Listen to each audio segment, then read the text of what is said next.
Hello दोस्तों, स्वागत है आप सभी का देवनागरी शिक्षालय चैनल पर। मैं सावी एक बार फिर से उपस्थित हूँ आपके समक्ष एक नई कविता एवं उसके भावार्थ के साथ, जिसका नाम है चलना हमारा काम है। चलना हमारा काम है कविता के कवि शिवमंगल सिंह सुमन हैं, जिन्होंने इस कविता के माध्यम से बिना रुके चलते रहने की प्रेरणा दी है। हिंदी साहित्य जगत में शिवमंगल सिंह सुमन जी का नाम सशक्त गीतकार कवि के रूप में प्रसिद्ध है। इन्होंने अपनी कविताओं में जहाँ एक ओर साधारण शोषित मानव की पीड़ा और निराशा को अपनी रचनाओं में स्थान दिया, वहीं दूसरी ओर एकांत क्षणों की कोमल तथा मधुर अनुभूतियों को भी अपने गीतों में सम्मिलित किया। इन महान गीतकार कवि का जन्म उत्तर प्रदेश के उन्नाव जिले के झगरपुर नामक गांव में 14 अगस्त सन 1915 ईस्वी में हुआ। वे हाई स्कूल के अध्यापक के पद से लेकर हिंदी के प्राध्यापक, महाविद्यालय के प्राचार्य तथा विक्रम विश्वविद्यालय उज्जैन के कुलपति पद पर भी कार्यरत रहे। इन्हें कुछ समय तक नेपाल में भारतीय दूतावास के सांस्कृतिक सचिव भी रहे। इनके प्रमुख रचनाओं में हिल्लोर, जीवन के गान, प्रलय सृजन, मिट्टी की बारात, विश्वास बढ़ता ही गया, पर आंखें नहीं भरी, विंध्य हिमालय जैसे काव्य, प्रकृति पुरुष कालिदास नामक नाटक और महादेवी की काव्य साधना नामक आलोचना प्रमुख है। इन्हें इनकी रचनाओं के लिए देव पुरस्कार, नवीन पुरस्कार तथा साहित्य अकादमी पुरस्कार जैसे सम्मानों से सम्मानित किया गया। इन्होंने 27 नवंबर 2002 ईस्वी को उज्जैन में सदैव के लिए अपनी आंखें मूंद ली, परंतु अपनी रचनाओं के द्वारा सदैव के लिए हमारे हृदय में अमर हो गए। कविता एवं भावार्थ। गति प्रबल पैरों में भरी, फिर क्यों रहूं दर दर खड़ा, जब आज मेरे सामने है रास्ता इतना पड़ा, जब तक न मंजिल पा सकूं तब तक मुझे न विराम है, चलना हमारा काम है। शब्दार्थ।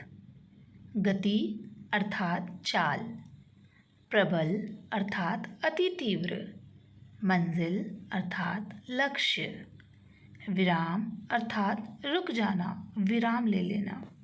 प्रस्तुत पंक्ति में कवि यह कहते हैं कि जब मेरे पैरों में इतनी शक्ति है कि वह चल सके और मंजिल तक पहुंच सके, तो भला मैं स्थान स्थान पर व्यर्थ खड़ा क्यों रहूं, क्यों रुकूं। अभी तो मैंने मंजिल पाई भी नहीं है। मेरा रास्ता बहुत लंबा है, जिस पर चलना अभी शेष है, बाकी है। मैं जब तक अपनी मंजिल प्राप्त न कर लूं, तब तक मुझे रुकना नहीं है, क्योंकि मैं एक पथिक हूँ और चलना मेरा काम है।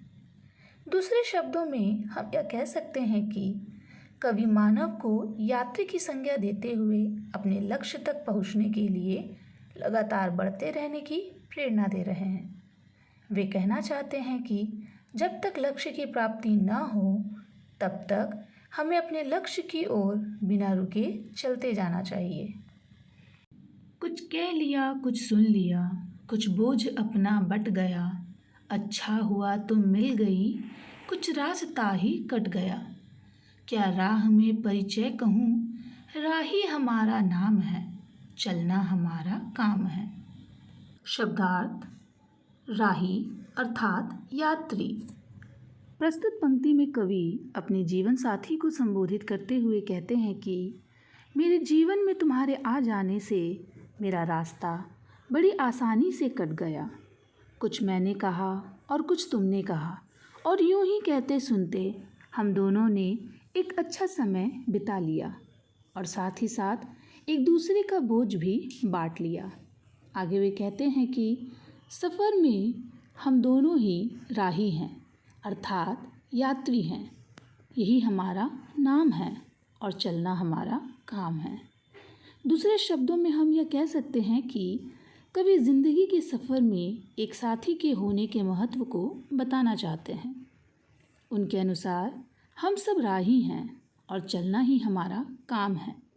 मगर राह में यदि कोई हम सफ़र मिल जाए तो रास्ता काटना और भी आनंददायक हो जाता है। साथ ही कवि ने हम मनुष्यों को यह प्रेरणा दी है कि हमें एक दूसरे का साथ देना चाहिए, बोझ बांटना चाहिए। जीवन अपूर्ण लिए हुए, पाता कभी खोता कभी, आशा निराशा से घिरा, हंसता कभी रोता कभी, गतिमति न हो अवरुद्ध, इसका ध्यान आठों याम है, चलना हमारा काम है। शब्दार्थ: अपूर्ण अर्थात जो पूरा ना हो, मति अर्थात विवेक, अवरुद्ध अर्थात रुकावट, बाधा, याम अर्थात पहर। प्रस्तुत पंक्ति में कवि यह कहते हैं कि यह जीवन अपूर्णता लिए हुए है। इसमें कभी भी किसी को भी सब कुछ प्राप्त नहीं होता। राही अर्थात मानव कभी कुछ पाता है तो कभी कुछ खो देता है। यह जीवन आशाओं एवं निराशाओं से घिरा हुआ है। जब वह कुछ खोता है तो वह निराश हो जाता है और रोने लगता है। वहीं जब कुछ पा लेता है तो खुश होकर हंसने लगता है। परंतु इन आशाओं निराशाओं, खोने पाने, हंसने रोने के बीच घिरकर कहीं मैं रास्ता भूल ना जाऊं, रुक ना जाऊं, इसके लिए मैं दिन के आठों पहर अपना ध्यान लक्ष्य की ओर लगाए रखता हूं। इन बाधाओं द्वारा कहीं मेरी गति अर्थात चाल मध्यम न पड़ जाए, कहीं मेरी मति अर्थात विवेक सही निर्णय लेने में कमज़ोर न पड़ जाए, इसका मुझे सदैव ख्याल रहता है, क्योंकि हम तो एक राही हैं और चलना हमारा काम है। दूसरे शब्दों में हम यह कह सकते हैं कि कवि जीवन में आने वाली प्रत्येक स्थिति में अपना ध्यान लक्ष्य की ओर लगाए रखने की प्रेरणा दे रहे हैं। इस विशुद्ध विश्व प्रवाह में किसको नहीं बहना पड़ा, सुख दुख हमारी ही तरह किसको नहीं सहना पड़ा, फिर व्यर्थ क्यों कहता फिरूं, मुझ पर विधाता वाम है, चलना हमारा काम है। शब्दार्थ: विशद अर्थात बड़े, विशाल, प्रवाह अर्थात धारा, व्यर्थ अर्थात बेकार, विधाता अर्थात ईश्वर, वाम अर्थात विरुद्ध। प्रस्तुत पंक्ति में कवि यह कहना चाहते हैं कि इस विशाल विश्व में कौन सा वह प्राणी है जिसे जीवन रूपी नदी में बहना ना पड़ा हो, और इस प्रवाह अर्थात बहाव द्वारा प्राप्त दुख या सुख किसने न सहा है। इस जीवन में सभी को सब कुछ वहन करना ही पड़ता है, तो फिर मैं यह क्यों कहूँ कि विधाता ने केवल मुझे ही यह कष्ट दिया है और वे मेरे विरुद्ध हैं। कहने का तात्पर्य यह है कि इस संसार में प्रत्येक जीव के जीवन सुख व दुख आते ही रहते हैं। ईश्वर ने यदि मुझे दुख दिया है तो इसमें कोई दुखी होने की बात नहीं, और ना ही यह सोचने की बात है कि ईश्वर मुझसे नाराज़ हैं, इसलिए मुझे कष्ट हो रहा है। बल्कि मुझे यह सोचना चाहिए कि मैं एक यात्री हूँ और यह सारी बाधाएं मुझे रोक नहीं सकती, क्योंकि मेरा काम चलते रहना है। मैं पूर्णता की खोज में दर दर भटकता ही रहा, प्रत्येक पग पर कुछ न कुछ रोड़ा अटकता ही रहा, पर हो निराशा क्यों मुझे, जीवन इसी का नाम है, चलना हमारा काम है। शब्दार्थ: पूर्णता अर्थात पूरा होने का भाव, पग अर्थात कदम, रोड़ा अर्थात बाधा।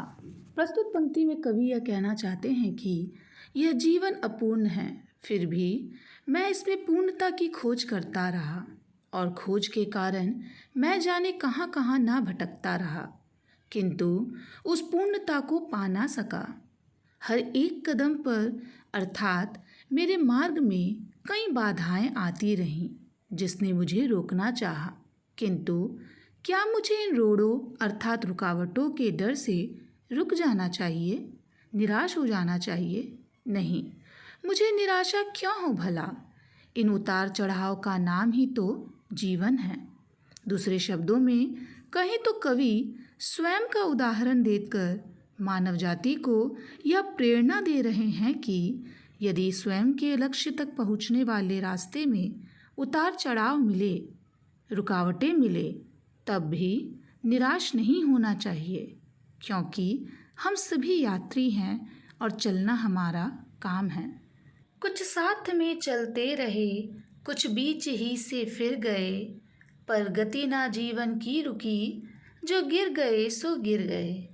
चलता रहे हरदम, उसी की सफलता अभिराम है, चलना हमारा काम है। शब्दार्थ: अभिराम अर्थात सुखद। अंतिम की पंक्तियों में कवि उन साथियों की ओर संकेत देते हैं जो जीवन रूपी रास्ते में कभी साथ थे, फिर बिछड़ गए। कुछ साथ देना चाहते भी थे तो उनसे बिछड़ना पड़ गया, किंतु उनके बिछड़ जाने से या फिर वापस लौट जाने से जीवन रूपी रास्ते की गति न रुकी, अर्थात समय न रुका, वह अपनी ही चाल चलता गया। जो इस चाल के साथ ताल मिलाकर चलते रहें वही मंजिल को पा सके, और जो लौट गए या किसी कारणवश रुक गए वे कहीं पीछे छूट गए।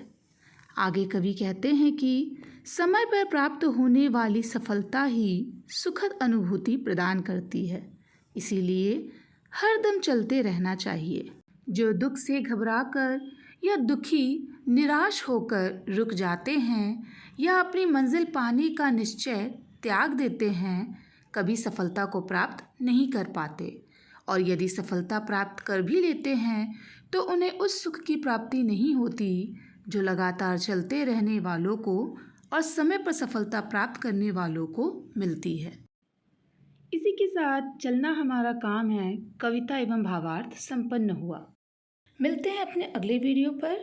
मेरे साथ बने रहने के लिए धन्यवाद।